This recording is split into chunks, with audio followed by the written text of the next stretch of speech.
Imagine you're taking a nice walk in a park one sunny afternoon. You look over and notice an older man sitting on a bench watching folks go by when suddenly he cries out for help and collapses on the ground unconscious. There is no one else around, and being the decent human you are, you rush up and see if everything is okay. You gently shake the older man and shout to get his attention, but he doesn't respond. You pull out your phone and call 911. After that, you start CPR. This type of scenario happens about 350 times every year in the United States. What is CPR and how good is it at saving lives? Let's talk about it in this video. CPR stands for Cardiopulmonary Resuscitation and is an emergency procedure that can help save a person's life if their heart has stopped. The heart is a pump and functions to move blood throughout the body into key organs like your brain and lungs. If the heart stops, then it can no longer pump blood throughout the body.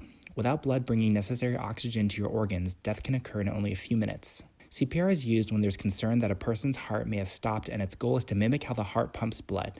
CPR involves frequent chest compressions, which keep blood moving throughout the body, buying time for paramedics and other health professionals to arrive and get the person to a hospital.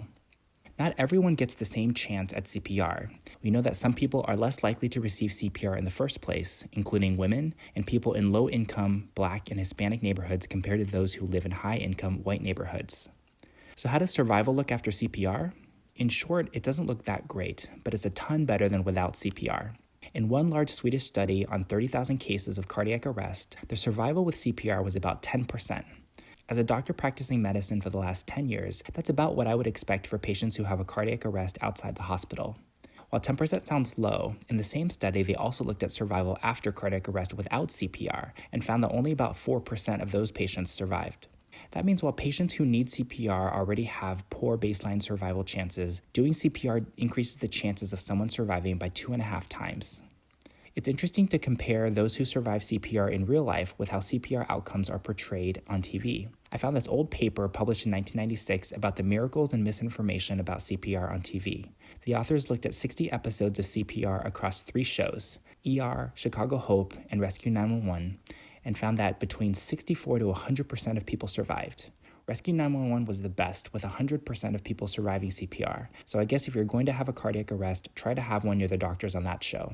By the way, I thought it was very interesting that the researchers also looked at the most common causes of cardiac arrest in patients on TV and found that near drowning was at the top. Having worked in an ER before, I can tell you that there's definitely a lot less drowning in real life than on TV. Anyway, the point of the study is to say that there is big differences between CPR outcomes on TV versus real life, with real life CPR having worse survival and other outcomes. This video focused on cardiac arrest happening outside the hospital, but about 3 times more cardiac arrests happen inside the hospital. That's a topic for another video, but I did want to say that having a cardiac arrest inside the hospital gives you slightly better outcomes, with close to 20% of patients surviving. Remember that CPR saves lives. When CPR is performed within the first few minutes of your heart stopping, it can double or triple the chances of a person's survival. There's no special certification or training needed to perform CPR. I'll link to a video of high-quality CPR being done in the description box below. Thanks for watching.